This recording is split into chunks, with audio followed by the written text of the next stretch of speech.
then look at Moses. God talked through a burning bush of all things. Take off your shoes. The very place you stand is holy ground. And then he said, I am that I am. Wow. And then there was Noah. God spoke to him through a sign in the sky, a rainbow, a promise, a covenant. I'm yours, you are mine. This flood will never happen again. A promise, a sign in the skies. God spoke directly to Mary and Joseph. God said to Mary, you will have a child and you will name him Jesus. God spoke through an angel. And then God spoke to Joseph through a dream. Yeah, I know she's pregnant, but Mary heard anyway. God spoke directly to both of them. But my favorite was when God spoke to King Belshazzar. What do you have to have gum in your mouth to say his name? The king looked and a hand came out and there was handwriting on the wall. Basically it said you're in deep doo-doo, but the hand came out and that's where the expression, there's handwriting on the wall. You know, don't you wish God would speak to you that way? I always wonder, why can't we hear God in the same way? Well, God does speak to us in whatever way we're willing to listen. Whatever way. And that's why it says, those who have ears hear. I'm speaking to you. Those who have eyes see. Watch for the signs. The universe is speaking to us, whatever is in our face. We just have to be willing and to know how to read those signs. There's an old book that was written, it must have been 15 years ago, called Signs and Wonders. And it's by a man in Sedona, Albert Golden. Some of you may know him. Anyway, I enjoyed the book many years ago, and I dug it out again because it was fun looking at all the different ways that God speaks to us if we're willing to watch for the signs and the wonders. Our eyes have to see the signs. Our ears have to hear because God doesn't always speak in words. And our feeling nature, we have to be ready to feel those inner promptings. Ask, seek, and knock. And however, the answers will be before you, however you can see them. Now, the first one, and it's one of my favorites, is synchronicity. Don't you love synchronicity? Synchronicity means the meaningful coincidences. Two people show up in the same place. Something happens out of the blue. Those coincidences. When we came to Green Valley and applied for this church, I'd never heard of Green Valley. I didn't know Green Valley from Flagstaff, But the coincidence, the synchronicity that showed us we were supposed to be here, it just so happened that a friend of ours from Sedona had made his transition, and the family flew us back to do the memorial service. And we just happened to be in the state. And I said to Michael, now that we just happened to be here, why don't we drive down to Green Valley, check it out? And I just happened to call the board and say, your church is open, I'm a minister, we just happened to be in the neighborhood, let's have lunch. The rest is history. Now another way I knew more than just the sign of that synchronicity that was happening there was the weekend we came to meet you all and tried out. I don't know if you remember, but there was a blizzard. And we were stuck in the airport in Dallas. Every flight was being canceled as we sat there and watched. Canceled, canceled, canceled. And Michael and I looked at each other and thought, well, if that church is meant to be ours, we'll get there by tomorrow morning. We just had to surrender. We were the only plane out of Dallas that night. I kid you not. The only plane that wasn't canceled. Do you see the signs? And that the second one, not just the synchronicity, but everything flowed. There was nothing that blocked the flow. Even a blizzard couldn't keep us from being with you, although Doug was a little nervous because he thought he'd have to give the talk that Sunday if he didn't show up. How do we hear God? Let me count the ways. Okay, one is synchronicity, meaningful coincidences. The next is if it's in the flow. Have you ever had a door open right in front of you? Have you ever had a door slam in your face? That's the voice of God saying, not that door. This is the way. This is the way.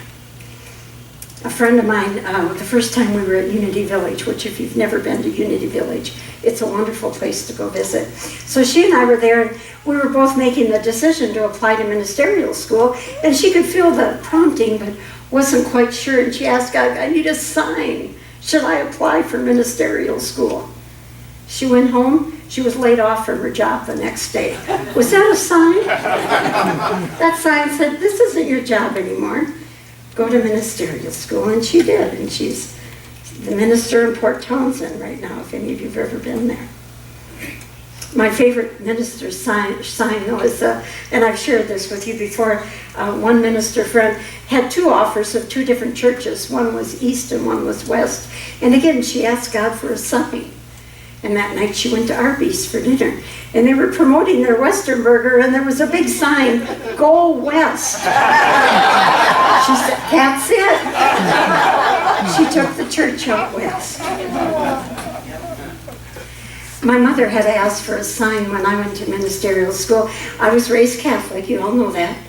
And in the Catholic Church, when I was young, I don't know if they still tell you that, if you left the Catholic Church, you were going to burn in hell forever.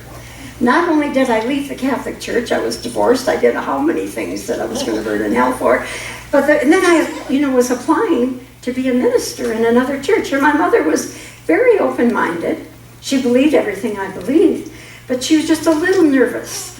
Her daughter was going to be a minister in another church. Was that okay? So she asked Mary. Mary was her go-to. Now, for those of you who were Catholic, you know that Mary is often associated with angels and with birds. And after she asked Mary for a sign, she looked out in the backyard. Her whole backyard was filled with birds. There must have been over 100 or 200 birds. I kid you not. The whole backyard was full. She'd never seen so many birds in her life. And she knew that was Mary saying, it's okay if she's not Catholic anymore. It's okay. She needs to be a minister. Signs and wonders are when you have to look and ask, how did that happen? Wow, just when I needed it. How did that show up? The wonders are those awesome moments that are filled with awe and wonder and beauty and love. And you wonder, oh wow, how did that just happen? Has God ever spoke to you through a baby's eyes? Have you ever looked into a baby's eyes? And you can feel the love. Or a puppy or a kitten. You can feel the divine. Before we moved from Tulsa, which is where we were when we applied here, we love birds too. Michael is a fanatic on feeding the birds. And we had all kinds of birds in Tulsa.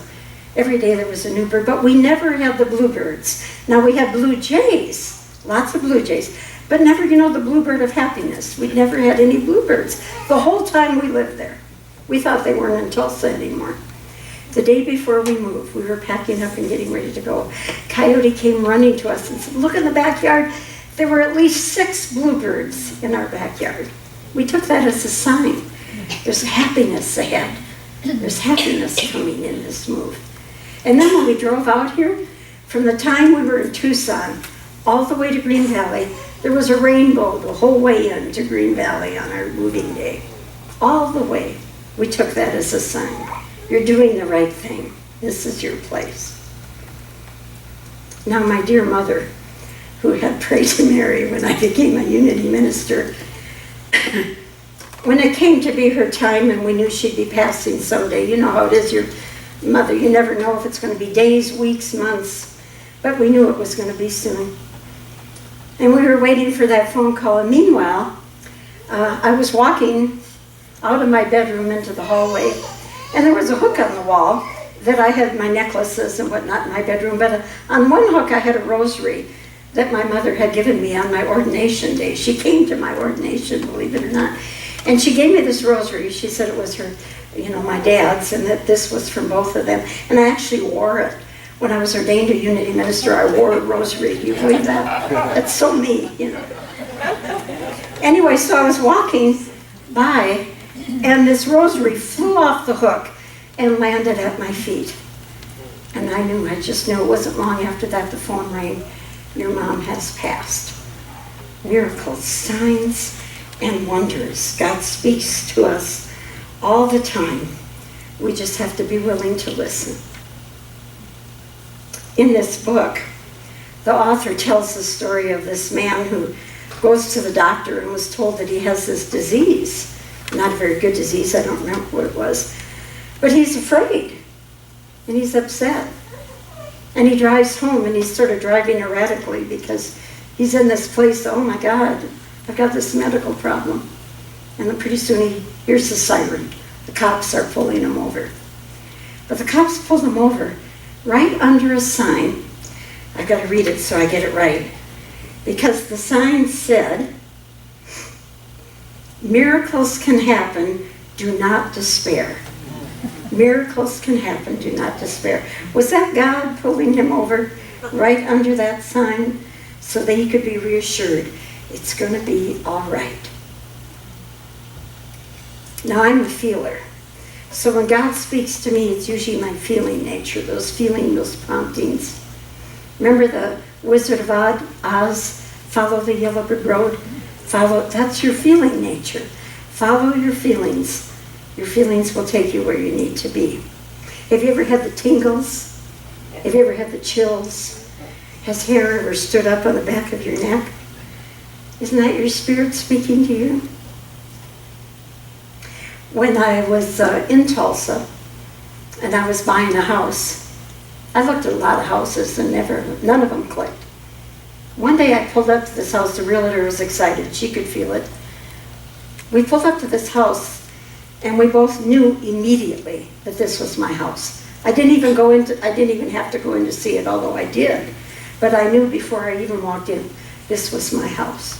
Now, it wasn't a perfect house, believe me. It was an old rundown house. It needed a lot of work, but I knew it was my house, my old rundown house.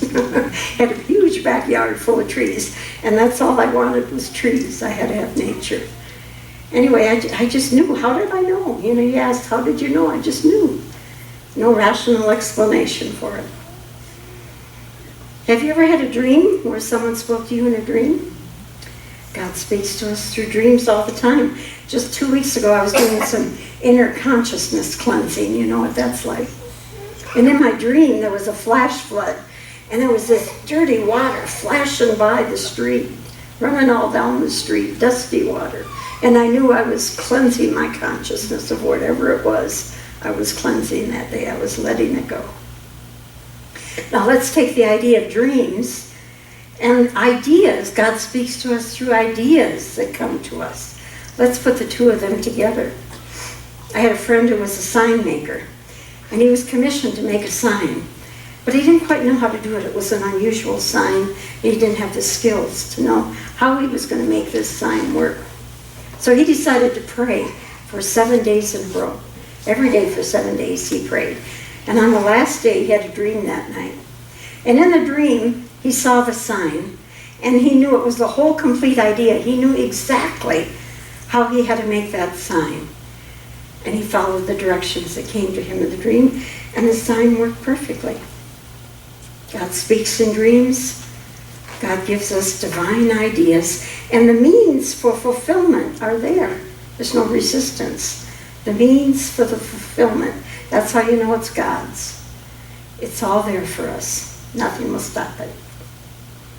Oh, there's so many ways God speaks to us. More ways than I'm even going to talk about today. How about an audible voice? Anybody here ever heard an audible voice? If you have. You ever heard your name called? You know, one of my favorite old gospel songs is, hush, hush, somebody's calling my name. Your name is your nature. And when someone calls your name, it is strengthening who you are. Just saying your name centers you in who you are, strengthens that. I had another time when I heard the voice, the biggest challenge of my life. And I was just about to fall asleep, and I heard an audible voice say to this mountain, be removed, and it'll be removed. I said, okay. Okay, God, I say it. And I was just carried through it. It was like somebody was carrying me through that whole challenge. Listen. Listen for the voice. God often speaks through angels. They can be the fluffy whites, or they can be people on the earth plane. Either way. I've shared with you before how my call to ministry came through a friend who saw and heard angels. And as soon as she saw me, she said, there's this huge angel here insisting that you become a minister. Now, I wouldn't have done something just because somebody said that. But my feeling nature, as soon as she said it, I burst into tears. I knew that was what I had to do. God speaks, we just have to listen. And angels prepare the way for us and give us those inner promptings, those feelings, those responses to those ideas. People show up when we need them. We're here for each other, aren't we? Whenever one of us needs something. Remember when we hired Amber? For those of you who are new, Amber is our regular music director. Before we hired her, we didn't even know her. But Ginger went to one of her concerts and came running in. You got to hear this woman. You got to hear her. So we invited her and heard her. The rest is history. You see how God works? Through making Ginger go to that concert, coming back and telling us about her. God works through each of us if we're open to acting on those inner promptings for each other. So how does that work scientifically? Well, scientifically, if we're all one, we're all connected. So we can feel the calls from each other. We can feel when somebody needs something, we can be there. And if we're fully centered in spirit and open, we know what to say and do. Even sometimes the things that come out of my mouth are like, what did I say that for? Maybe somebody needed to hear it. Maybe that's why. We have to trust. So how do we hear better? Don't you wish you could hear a little better? See a little better? Well, we have to clean our windshield off. We have to keep that forgiveness going. We have to let go of anything that blocks love's presence. And forgiveness is the greatest way. As a matter of fact, the author of this book, Albert Galton, said, he said, forgiveness is the path to cleansing so that you can hear. And he quoted the great Emmett Fox. You all know Emmett Fox. Emmett Fox said, the failure to forgive allows resentments to build up, which keeps us mired in guilt and attached to those who we perceive to be our enemies. Do you want to be attached to who you perceive to be an enemy? Fox saw those attachments as keeping us shackled to the ones we hate. Oh, I don't want to be shackled to them, do you? Mm-hmm. Until we forgive and release them and ourselves, other people with the same odious traits will keep coming into our lives until we face what we need to learn. The path to freedom is forgiving ourselves and others. Ouch. Sorry, that's the path. Open the way. Release the blocks. Release the resistance. Release all but love. Well, the final way I'm going to talk about today is listening to your heart. Because your mind acts on reason from the outer world of appearances. And your mind will tell you, no, you can't do that. Or, no, that couldn't happen. Or you shouldn't do that. Or there's a problem out there. But your heart is one with God. Your heart knows with God all things are possible.